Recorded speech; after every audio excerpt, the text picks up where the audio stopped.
वंदे मातरम बच्चों, मैं दीनदयाल शर्मा आज आपके मध्य एक नए बिंदु के साथ पुनः उपस्थित हूँ। आज हम कक्षा 10वीं पाठ्य पुस्तक स्पंदना के अंतर्गत 10वां पाठ सुभाषित रत्नानी। आज हम इस पाठ का श्लोक क्रमांक 15 का अध्ययन करने वाले हैं। बच्चों, आज हम श्लोक क्रमांक 15 का शब्दार्थ, हिंदी अनुवाद एवं उसके भाव को समझेंगे और उसके तदुपरांत हम इस श्लोक क्रमांक 15 की संस्कृत व्याख्या भी आपके समक्ष आपको करके दिखाएंगे कि संस्कृत व्याख्या हमको किस प्रकार करनी चाहिए। तथा इसके साथ में हम आपसे चर्चा करेंगे कि हमारे अंक कहाँ कम होते हैं और हमको अंक किस प्रकार श्रेष्ठ आते हैं। इन सब की चर्चा आज हम इस वीडियो में करने वाले हैं। तो बच्चों, अब हम प्रारंभ करते हैं। आज का हमारा श्लोक क्रमांक 15 है। गोपाल संग के कृष्णे रामो बानर संग के सद्भी भिक्षु संग को बुद्धे महात्मानो ही संगिका। यहाँ पर बच्चों इस श्लोक में एक संगठन के बारे में कहा गया है, एक संघ के संदर्भ में बताया गया है कि जो महापुरुष होते हैं वो संघ प्रिय होते हैं। इस विषय में इस श्लोक के अंतर्गत बताया गया है। हम आपको अब एक एक शब्द का शब्दार्थ बताने जा रहे हैं। ध्यान से आप देखिए हुए सुनिए। गोपालक है, गोपाल का तो होता है ग्वाल। संघ के वाणी संगठन, मतलब ग्वालों का संगठन। किसके? कृष्ण वाणी कृष्ण। तो श्री कृष्ण ग्वालों के संगठन से संदर्भ में है। अगर हम श्री कृष्ण को जानते हैं, उनका श्री कृष्ण का अगर संगठन है तो किसके साथ है? ग्वालों के साथ, गाय चराने वालों के साथ। ठीक है। तो श्री कृष्ण ग्वालों के संगठन से संदर्भ थे और इसी प्रकार रामो वानर संघ के और भगवान श्री राम वानरों के संगठन से संबंध थे। किससे थे? वानरों से। किसका? श्री राम का। तो श्री राम वाले राम का वानर वाले वानरों के संघ के माने संगठन से संदर्भ था। इसी प्रकार सद्वी भिक्षु के संघ को बुद्ध है। इसी प्रकार सद्वी मतलब महात्मा बुद्ध सद्वी वाले श्रेष्ठ भिक्षुकों के संघ से थे। महात्मा बुद्ध थे, उनका संघ क्या था? श्रेष्ठ जो भिक्षुक थे उनका संगठन था। महात्मानो ही संघिका, जो महापुरुष होते हैं, महात्मानो वाले महापुरुष ही संघिका वाले संघ प्रिय होते हैं। महापुरुष ही संघ प्रिय होते हैं। कहने का तात्पर्य है, ध्यान से सुनिए, हम इसका आपको हिंदी अनुवाद बता रहे हैं। बच्चों, जब तक हिंदी अनुवाद अच्छी प्रकार से क्लियर नहीं हो जाएगा, स्पष्ट नहीं हो जाएगा, तब तक आप संस्कृत व्याख्या भी नहीं कर सकते। क्योंकि संस्कृत व्याख्या को करने के लिए उस श्लोक का जो हिंदी अनुवाद है वो पूर्णतः अच्छी प्रकार से आना जरूरी है, आवश्यक है। इसलिए आप हिंदी अनुवाद को अच्छी प्रकार से समझे और सुने। अगर हिंदी अनुवाद आपसे आ गया तो निश्चित मानिए कि आपसे 80% आप संस्कृत व्याख्या कर सकते हैं। हमारा हिंदी अनुवाद था श्री कृष्ण का ग्वालों के संगठन से संबंध था या संबंध थे, और श्री राम का वानरों के संगठन से संबंध था। इसी प्रकार महात्मा बुद्ध श्रेष्ठ भिक्षुकों के संघ से संबंध थे। किनका? महात्मा बुद्ध का श्रेष्ठ भिक्षुकों के संघ से संबंध था। निश्चय ही महापुरुष संघ प्रिय होते हैं।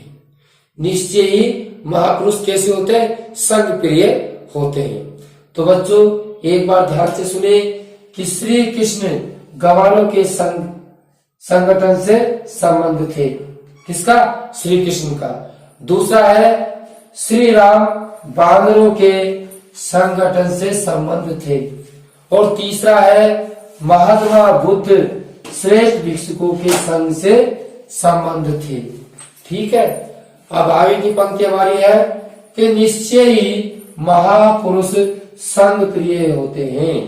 निश्चय ही महापुरुष संग प्रिय होते हैं। तो बच्चों, आपके हिंदी अनुवाद समझ में आ गया होगा।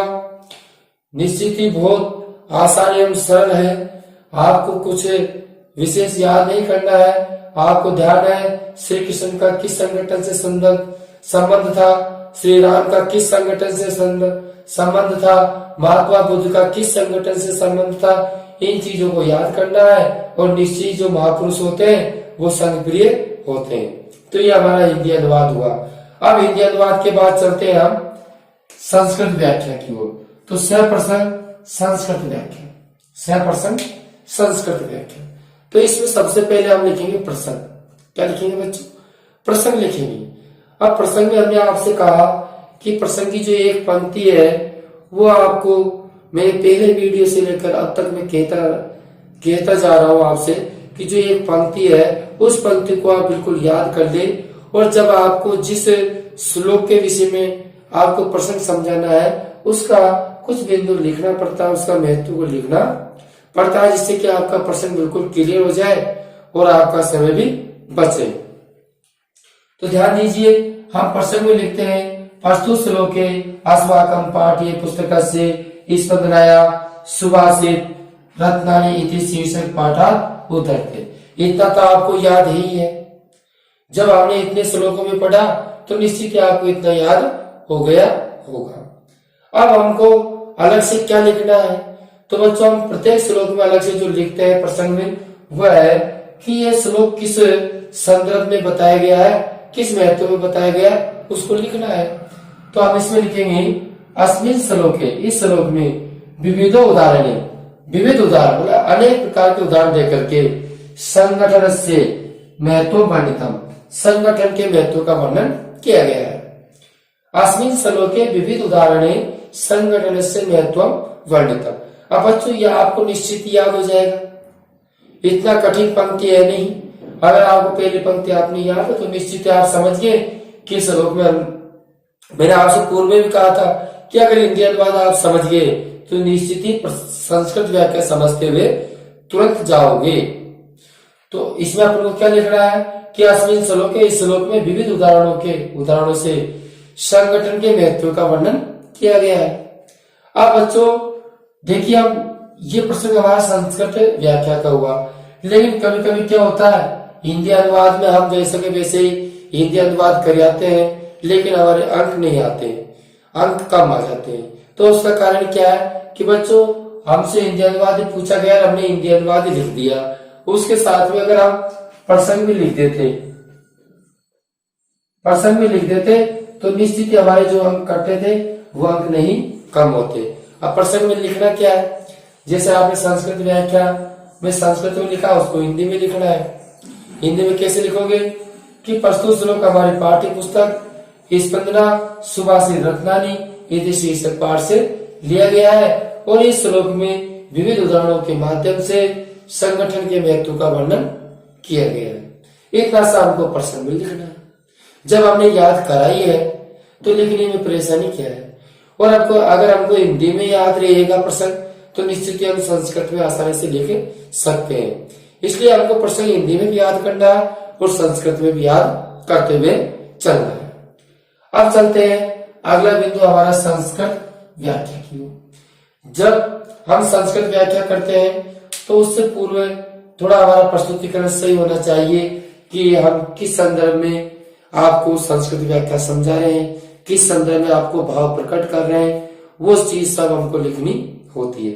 अगर प्रस्तुतिकरण आपका सही है तो निश्चित ही आपके अंक भी श्रेष्ठ ही है। अगर आप श्रेष्ठ अंकों की कामना करते हैं तो निश्चित ही आपको प्रस्तुतिकरण लिखना ही होगा। वो प्रस्तुतिकरण कैसे लिखते हैं कि संगठन से महत्व प्रदर्शन, संगठन के महत्व को प्रदर्शित करते हुए श्लोके अस्मिन्, इस श्लोक में कथितम कहा है कि, इस श्लोक में कहा है कि, संगठन के महत्व को प्रदर्शित करते हुए श्लोक में कहा है कि श्री कृष्ण, क्या कहा है देखिए, हम वैसे के वैसे चलेंगे। श्री कृष्ण गोपालानाम संगठनम संबंध है। तो श्री कृष्ण ग्वालों को क्या कहते हैं? गोपालानाम। ग्वालों क्या कहते हैं? गोपालानाम। और संगठन को संगठने संबंध है। तो श्री कृष्ण का गोपालानाम संगठन संबंध है। तो बच्चों, यह आपको पंक्ति हिंदी का हिंदी अनुवाद के साथ आप संस्कृत व्याख्या का मिलान करते हुए चलिए, जिससे आपको जल्दी याद होगा। दूसरा है श्री राम बानरों के संबंध थे। तो श्री राम बानर को क्या कहते हैं? कपिनाम। बानर को क्या कहते हैं? कपिनाम। तो श्री राम कपिनाम संगठन संगठन संबंध है। श्री राम कपिनाम संगठन संबंध है, मतलब श्री राम का बानरों के साथ संबंध था। ठीक है, तो ये हमारा हो गया। अब अगला है तथा च महात्मा बुद्ध सद भिक्षुणाम। सद होता है मतलब श्रेष्ठ। महात्मा बुद्ध का श्रेष्ठ भिक्षुओं के, श्रेष्ठ भिक्षुणाम संज्ञा संगठन से। ठीक है, एक पंक्ति का हो गया ना आपसे, तो निश्चित ही दूसरी पंक्ति का आप संस्कृत व्याख्या करते रहेंगे, इतना कठिन कार्य नहीं है। तो बुद्ध सद भिक्षुणाम संगठन संबंध आसित। तो मतलब कि महात्मा बुद्ध श्रेष्ठ भिक्षुकों के संगठन से संबंध था। अब देखिए निश्चय, मतलब निश्चय ही, देखिए मिलान करते चलिए आपको। निश्चय ही महापुरुष संघ प्रिया साचर्यशीला। संघ प्रिय और साचर्यशील वह भवंती होते हैं, मतलब निश्चित ही महापुरुष संघ प्रिय होते हैं। ठीक है बच्चों, तो आप अगर हिंदी अनुवाद आपको याद है तो उस हिंदी अनुवाद के अनुसार आप संस्कृत व्याख्या को करिए। वो कब होगा? जब आप शामपट से लिखा हुआ है इसका स्क्रीनशॉट लेकर अपनी उत्तर पुस्तिका में उतारेंगे। जब उतारेंगे तो आप निश्चित ही हिंदी अनुवाद व संस्कृत व्याख्या को आसानी से समझ सकते हैं।